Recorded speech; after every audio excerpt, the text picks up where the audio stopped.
Dzisiaj samochód, który już pokazywaliśmy Wam na karoserii, co więcej, pokazywaliśmy go również w tym miejscu, czyli na Silesia Ringu. Ale od tamtego czasu producent wprowadził w nim tyle udoskonaleń i tak go zmienił, że wpadliśmy na pomysł, żeby przetestować go po raz kolejny i też w tym samym miejscu, tylko w nieco innych warunkach pogodowych. Meine Damen und Herren, noch einmal Audi RS6, aber mit Performance-Paket.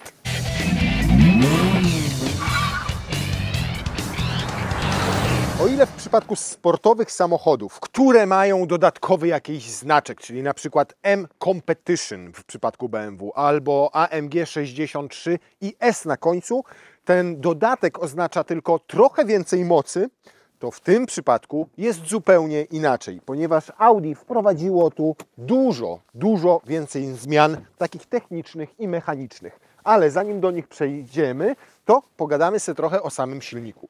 Bo jednostka oczywiście jest nadal ta sama, czyli 4-litrowe biturbo V8. Natomiast zmieniono tutaj doładowanie w turbosprężarkach z 2.4 na 2.6. Troszkę pokombinowano w sterowniku i efekt jest taki, że zamiast 600 mamy 630 koni mechanicznych, a zamiast 800 Nm mamy ich 850. To poprawiło też czasy przyspieszenia do setki, bo skrócił się on z 3,6 do 6,4, a przyspieszenie do 200 km na godzinę to teraz 11,7 versus 12 sekund w wersji, która nie ma tego dopiska Performance. I to by było na tyle, jeżeli chodzi o sam motor. Nadal jest to oczywiście mild hybrid, czyli nadal mamy 48V instalację elektryczną, z której dodatkowe 16 koni mechanicznych odpowiada tak naprawdę za żeglowanie samochodu, podczas którego do 160 na godzinę nawet wyłącza całkowicie silnik. Mamy też cylinder on demand, czyli jeżeli jedziemy spokojnie, to odłącza 4 cylindry i to ma ograniczać spalanie. Tak samo jest w wersji bez performance.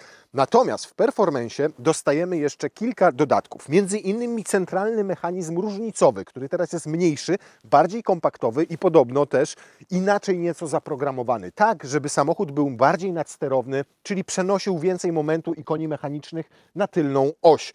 Narzekaliśmy na to przy teście wersji bez performance. Tutaj sobie możecie kliknąć i ją obejrzeć, że auto na tym torze, dokładnie na Silesia Ringu, było bardzo podsterowne, było trochę jak słoń w składzie porcelany. Niezgrabne, dawało mało frajdy z jazdy, nie potrafiło się ustawić w ogóle bokiem. Zobaczymy, jak będzie dzisiaj w tych warunkach, bo ponoć, tak jak powiedziałem, tu ta preferencja tyłu jest większa. Standardowo mamy 40% na przodzie, 60% na tyle tej mocy i momentu, ale maksymalnie na tył może aż 85% trafić, a naprzód 70%. Skrzynia biegów też jest ta sama, czyli to jest Tiptronic 8-biegowy, wyprodukowany przez ZF-a, słynna skrzynia 8 HP, ale w niej też zmieniono sterownik, a w zasadzie nie sam sterownik, tylko jego oprogramowanie. I jeszcze auto odelżono. Ale nie z jakichś elementów aluminiowych, które zastąpiono karbonem, tylko w wygłuszeniu pomiędzy komorą silnika a kabiną usunięto trochę materiału wygłuszającego i podobnie tutaj z tyłu spod bagażnika. Łącznie 8 kg tego materiału wygłuszającego usunięto, a to po to, żeby wrażenia słuchowe zza kierownicy były lepsze. W tym pakiecie RS Dynamic Plus dostajecie po pierwsze ceramiczne hamulce, które są lżejsze od tych standardowych o 34 kg, a mimo to mają większą średnicę, bo z przodu to aż 44 cm, a z tyłu to 37 cm. Poza tymi większymi ceramicznymi hamulcami i skuteczniejszymi dostajecie też przesunięcie prędkości maksymalnej aż na 305 km na godzinę. Natomiast kupienie tego RS Dynamic Plus oznacza, że musicie kupić jeszcze jedną rzecz. Musicie kupić 22-calowe felgi, ponieważ w standardzie są 21-calowe i w 21-calowe nie wejdą Wam te ceramiczne hamulce. Zobaczcie, jaka tu jest odległość od zacisku do samej felgi. Felgi są kute. Każda waży 5 kg mniej w porównaniu z taką standardową 22-calową felgą, a to ze względu na to, że ma bardzo cienkie to użebrowanie między innymi. Zobaczcie, to jest 5 takich znaków Y i one mają za zadanie też poprawić chłodzenie samego hamulca, ponieważ wpada tutaj więcej powietrza. A teraz wychodząc poza ten pakiet performance i mówiąc o samej RS6. Często mówicie, przecież to jest tylko Audi A6, tylko z innym, mocniejszym silnikiem, więc co uzasadnia jego cenę, w tym wypadku około 900 000 złotych. Ano nie jest tak do końca, że to jest zwykłe Audi A6 z mocniejszym silnikiem. Wyobraźcie sobie, że jeżeli chodzi o nadwozie, to są tutaj tylko 3 elementy ze zwykłej A6. To są przednie drzwi, to jest dach i to jest klapa tylnego bagażnika. Wszystkie błotniki, wszystkie zderzaki, tylne drzwi to już są tylko do RS6 robione. Przednie błotniki, te z przodu, są o 4 cm łącznie szersze razem od zwykłej A6, oczywiście po to, żebyśmy mieli też większy rozstaw kół. No zderzak to wiadomo i przedni i tylny. U nas dodatkowo jeszcze mamy pakiet karbonowy, czyli to mamy karbonowe, z tyłu mamy dyfuzor karbonowy i karbonowe mamy lustereczka. Tylne błotniki tutaj całe również poszerzono i tak jak powiedziałem, tylko klapa bagażnika w tym miejscu jest tutaj wspólna ze zwykłą A6, a nawet lampy są inne i nawet przednie reflektory są węższe, więc nie będą pasowały takie ze zwykłej A6. Więc de facto w produkcji seryjnej, tylko nisko nakładowej, mamy samochód, który jest zupełnie inny od A6. Nawet zawieszenie, choć jest tutaj pneumatyka i w zwykłej A6 też można mieć pneumatykę, to tutaj pneumatyka jest o 50% sztywniejsza. Samochód leży o 2 cm niżej niż A6, a jednocześnie powyżej 120 na godzinę albo w trybie Dynamic jeszcze o centymetr się obniża. Nie zmieniła się natomiast względem A6 pojemność bagażnika, bo nadal jest to solidne, porządne, pakowne, bardzo łatwe do zagospodarowania i prostokątne 600 litrów. Z tej pozycji można składać oparcia foteli. Tutaj też, tutaj są haczyki, tutaj mamy też szyny bardzo praktyczne, które można sobie przesuwać. Do tego jeszcze można domówić sobie taką belkę mocującą dodatkowo bagaż, a tam pod spodem to już tylko jakieś są korytka na jakieś pierdołki. O, proszę bardzo. I ta elektryczna roletka, którą bardzo lubimy. Zimno dzisiaj. Obniżamy się. O, niziutko się siedzi, to lubię. Fajnie wyprofilowana tutaj przede mną ta deska rozdzielcza, także mam daleko tam nogi, a jednocześnie mogę się podsunąć.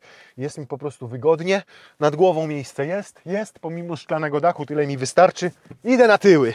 O, dobrze jest! Jak na sportowy samochód, który ma 630 koni i 850 N.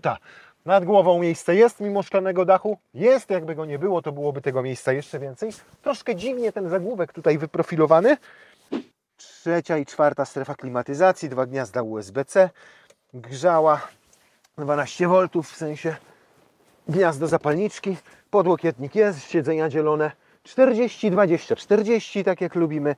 Fajny, ukryty uchwyt na kubki 2 i tutaj wyłożona fajnym materiałem jeszcze skrytka na jakieś pierdoły, choćby na telefon. Siatki są. Jest tak jak być powinno. No i pasy jeszcze z czerwonymi przeszyciami, typowe, takie ładne dla... Co tu kurna wypadło? No i wykonanie cudowne. Tutaj Alcantara na podsufitce, te przeszycia czerwone na fotelach, te czerwone przeszycia tutaj na pasach, te RS-ki wytłoczone. Tu na drzwiach, zobaczcie jak to ładnie wszystko wygląda.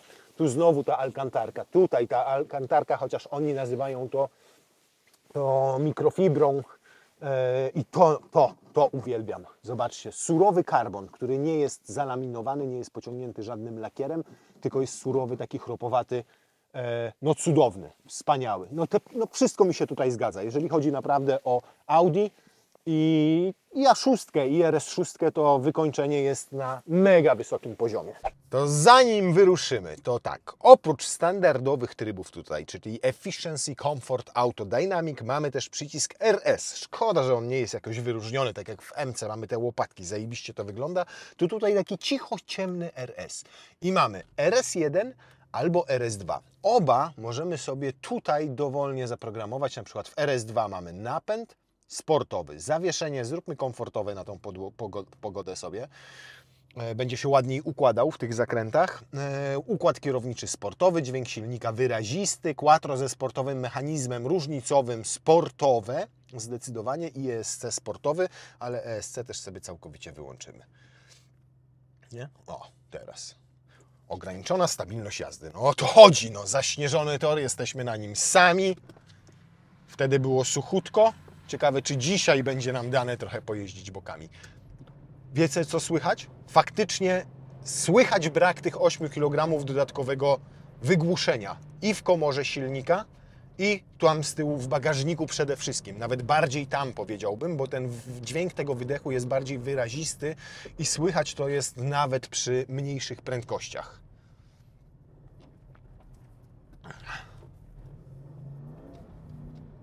No już chętniej stawia go tyłem, to czuć.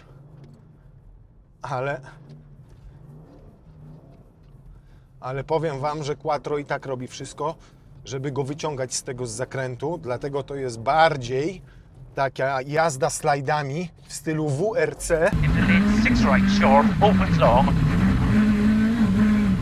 Niż w stylu na przykład BMW X-Drive.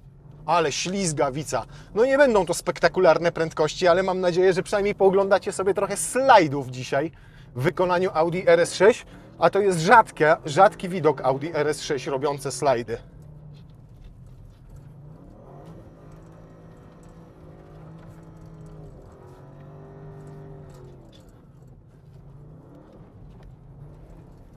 Nie wiem, gdzie tu jest tor, chyba się skończył. Kurna, popitalam nieźle jak na obrodzony tor. Chyba, kurna, muszę trochę zbastować. Ja pierdzielę, jaka jest skuteczność tego napędu na 4 koła tutaj. Powiem Wam, jakbyśmy tu kolca mieli. Nawet niewielkiego. Zobaczcie, idzie do odcinki ten silnik. W ogóle trzymam gaz teraz sobie delikatnie w podłodze. To nie jest tak, że ja go klepię. Ależ to jest frajda. Powiem Wam tak, o ile w ogóle nie czułem frajdy jeżdżąc tym samochodem tutaj po prostu po suchym, bo był bardzo przewidywalny, to tutaj, jak jest śnieg, jak jest zima, to jest po prostu petarda. Ależ to jest frajda!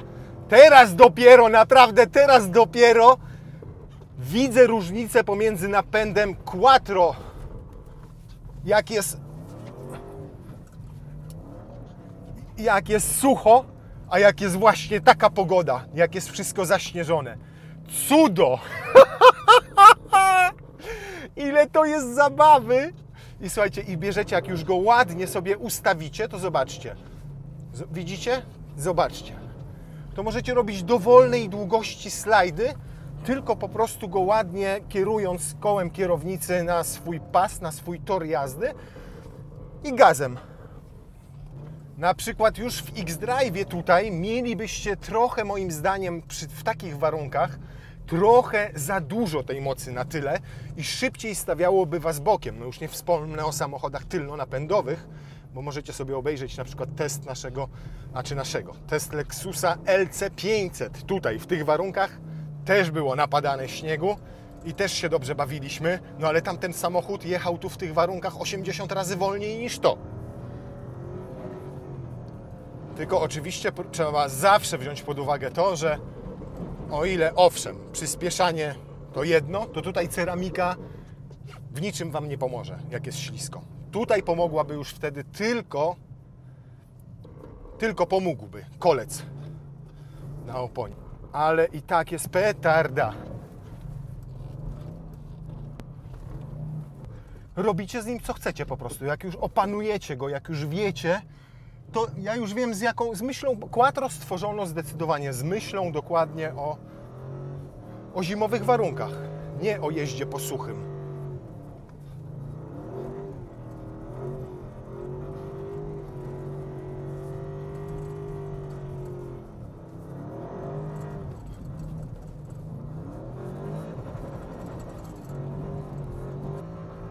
No czuć, powiem Wam, czuć zdecydowanie, że troszkę tutaj popracowano faktycznie nad tym mechanizmem różnicowym, tutaj centralnym, że on więcej mocy stara się dozować tam na tył, przynajmniej w takich warunkach. Nie wiem, jakby to było, gdybyśmy mieli całkowicie sucho. Może troszkę, no mam nadzieję, że więcej by zamiatał tym tyłem, natomiast generalnie bezpieczeństwo i pewność tego napędu Quattro tutaj w tym aucie to jest coś niesamowitego. Dźwięk silnika rzeczywiście jest tutaj w wersji Performance taki jakby ostrzejszy. On nie jest taki jak, nie wiem, w AMG na przykład, taki brutalny. Widzieliście kiedyś driftujące RS6? To proszę. Tak, jestem lekko ale ten samochód przekroczył moje wszelkie wyobrażenia o jeździe zimą bokami. To jest uzależniające, wiecie? Oczywiście tor na suchym, no to jedzie się inaczej. No jedziecie takim torem, jak jest sucho i fajnie, bo sobie ćwiczycie cięcia zakrętów, ćwiczycie sobie wiele rzeczy. Ale tutaj, jeżeli chodzi naprawdę o zabawę i jazdę bokami, to ta RS6 daje tyle frajdy, nieporównywalnie więcej. Ja to wolę. Wolę wolniej, a wolę bokiem. Bokiem przez świat. O! Pierwszy raz mnie w niej wyniosło i obróciło. O ja! Naprawdę to któreś z kolei kółko cały czas fest driftem i po raz pierwszy mnie obróciło. Bardzo prosty sposób. Przerzuca się masę samochodu z prawej na lewą. Cyk, odejmujecie gaz, cyk w drugą stronę. I naprawdę akurat w RS6 jest bardzo łatwo to zrobić. Jedno wielkie lodowisko, jedna wielka frajda.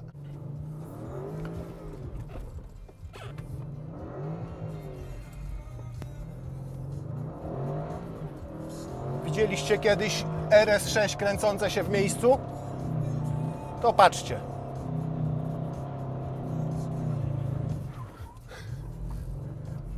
A może w drugą stronę muszę się teraz odkręcić.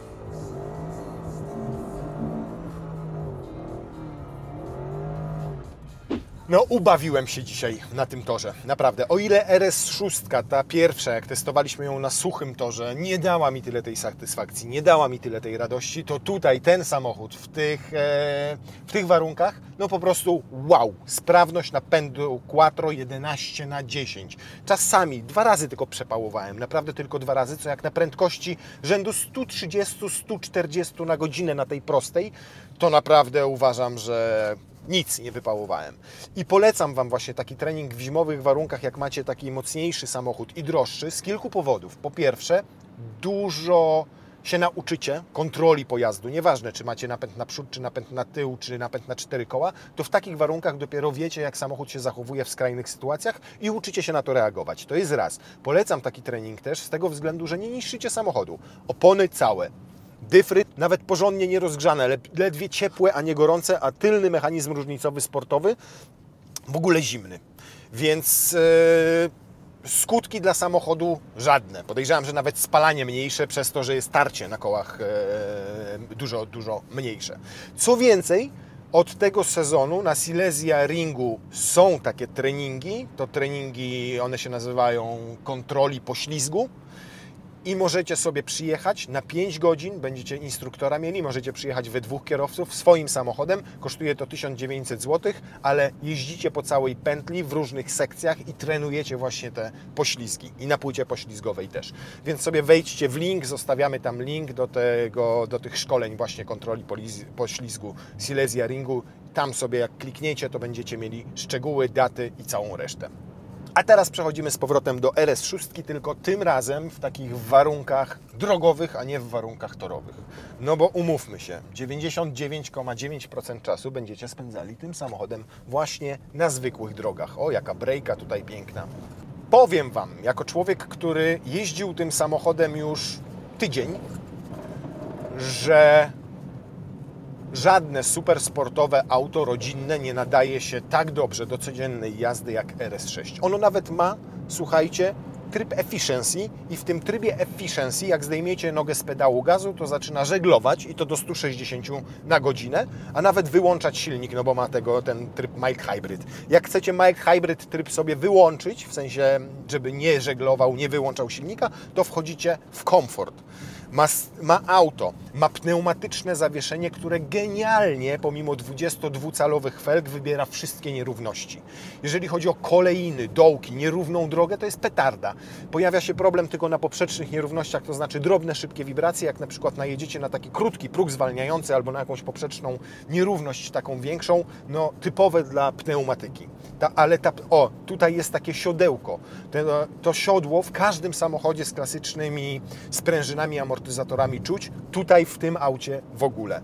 Jedziemy teraz po tej brei, auto ma taką masę, że w ogóle nie czuć, że najeżdżacie na tą breję. W ogóle macie to w pompce. O ile niektórymi samochodami jedziecie i po prostu boicie się na to najechać, żeby Was nie zarzuciło, to tutaj masa całego tego auta, sprawność tego napędu na 4 koła powoduje, że zupełnie są inne odczucia. Uwielbiam tym autem jeździć w długie trasy. Uwielbiam wyskoczyć na autostradę i jechać szybko. Na niemiecką oczywiście. I tam jechać szybko, bo bardzo wysoko ma przesuniętą tą granicę takiej percepcji, kiedy jest bezpiecznie, kiedy prowadzi się pewnie. To zdjęcie ograniczenia, jak weźmiecie sobie Dynamic Plus, pakiet RS Dynamic Plus, na 305 na godzinę, to naprawdę nie jest nadużycie w przypadku tego auta, bo ono, jak jechałem nim kilkukrotnie z prędkościami powyżej 200 na godzinę na niemieckiej autostradzie, to ono się zachowuje, jakby było przyklejone do nawierzchni. Tak działa ta pneumatyka, tak działa tutaj aerodynamika, tak działa poszerzony rozstaw kół i tak generalnie działa tutaj wszystko. Po prostu daje Wam nieprawdopodobną pewność prowadzenia. Oczywiście, tak jak na śliskim tutaj, to możecie się rozczarować, kiedy wciśniecie pedał hamulca, bo wtedy przestają działać prawa fizyki, znaczy zaczynają działać prawa fizyki, czyli masa. Skoro już przy masie jesteśmy, to owszem, jak wrócimy z powrotem na ten tor i jak będzie sucho, to czuć będzie, że ten samochód jest ciężki. To, co mnie zaskakuje, to to, że tutaj zastosowano mniej wygłuszenia, czyli minus 8 kg, ceramikę, czyli minus 34, plus te lżejsze koła, czyli minus 20 kg łącznie na wszystkich czterech. Razem daje nam to oszczędność 62 kg, jeżeli dobrze liczę. 20, 30, 54, tak, 62 kg oszczędzamy. I na kuta do samochodu, który jest lżejszy o 64 kg, ktoś wpakował szklany dach, który jest cięższy o kilkanaście albo o kilkadziesiąt kilogramów, jeszcze podniósł środek ciężkości. No tutaj ten konfig z tym dachem to się nie udał. Natomiast istotne jest to, że te lżejsze felgi i że ta lżejsza ceramika wpływają na niższą masę nieresorowaną samochodu. A to oznacza przyjemniejsze prowadzenie. Słychać to, że tutaj jest mniej tego wygłuszenia na torze, jak ten silnik ma wysokie obroty, ale nie słychać tego, jak jedziecie sobie spokojnie właśnie z prędkościami rzędu 130, 140 czy nawet szybciej autostradą. Podwójnie klejone szyby sprawiają, że jest naprawdę cicho w środku, jeżeli chodzi o szumy opływające nadwozie. Nie słychać tego nawet od tego szklanego dachu, czy tam szyberdachu. Tego silnika wtedy i wydechu też nie słychać. Więc jako samochód taki, ja bym nazwał go, choć nie jest to ta Buda oczywiście i to nadwozie, tylko ja spokojnie mógłbym o nim powiedzieć, że to jest takie Gran Turismo, tylko czterodrzwiowe i z wielkim bagażnikiem. Przyjemnie jest tym samochodem jechać w dłuższą trasę. Spalanie 11-12 litrów naprawdę trzeba się przyłożyć, żeby przy 120-140 osiągnąć ten wynik, ale on jest w tym trybie efficiency osiągalny, a nawet w komforcie. 11-12 litrów, 120-140, delikatne przyspieszanie, prawie w ogóle hamowań i da radę. Bardziej jednak 13-14 litrów, jak będziecie jechali dynamiczniej, moje średnie zużycie to 13,5-13,6 litra, prędkości pomiędzy 120 a 160, 170 na godzinę. Więc uważam, że to akceptowalna wartość. Niemniej jak wsiadłem do auta, to średnia z ostatnich 2000 km, bo był niezresetowany komputer pokładowy, to była 20 litrów. Ale podejrzewam, że ktoś, kto przejechał te 2000 km, to byli po prostu dziennikarze jeżdżący absolutnie zero-jedynkowo. Mnie jeżdżenie tym samochodem zero-jedynkowo, czyli klepanie ciągle gazu w podłogę, a potem klepanie hamulca w podłogę, szczerze mówiąc nie bawi. Bo ten samochód jest bardzo przyjemny w codziennej jeździe, kiedy on sobie jeździ w tym komforcie. Cieszycie się komfortowym zawieszeniem, tym, że on nie reaguje na gaz jakoś narowiście, tym, że jest przewidywalny, że jest spokojny, cichy, normalny. Wsadzacie tu dzieciory z tyłu, wieziecie je do szkoły albo sami jedziecie na zakupy gdziekolwiek indziej, jakbyście normalnym dieslem w Audi A6 jechali.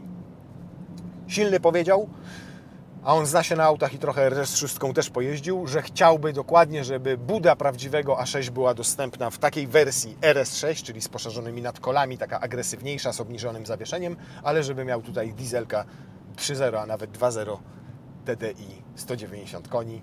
Ja powiem Wam, nie wiem, czy to nie byłaby dobra opcja, bo auto wygląda zajebiście, jeździ świetnie, a jak ktoś nie potrzebuje takiej mocy, nie wiem, no, jakaś firma powinna się zająć przerabianiem tego po prostu. Poszerzyć, obniżyć, wsadzić taką felgę, żeby wyglądał zajebiście, a żeby palił 4,5 litra na 90. To jest taki samochód dla mnie kompletny. Oczywiście latem nie da Wam tyle frajdy, co na przykład BMW M5 CS, które też testowaliśmy na Silesia Ringu i to możecie sobie kliknąć i zobaczyć, jak ono jeździło boczurami w chmurze dymu. Natomiast jest kompletny, jeżeli oczekujecie od auta uniwersalności, bagażnika, świetnego wykonania. Jest z jednej strony takiego minimalizmu, a z drugiej nowatorskich rozwiązań. Jeżeli oczekujecie, że będzie komfortowy i szybki w długiej trasie, a przede wszystkim cichutki, a jednocześnie jak przychodzi zima, to da Wam tyle radości, co mnie dał dzisiaj, a naprawdę dał jej. Dziękuję. Dziękuję Audi, dziękuję Silesia Ring, dziękuję RS6. Bardzo jesteś fajnym kozem.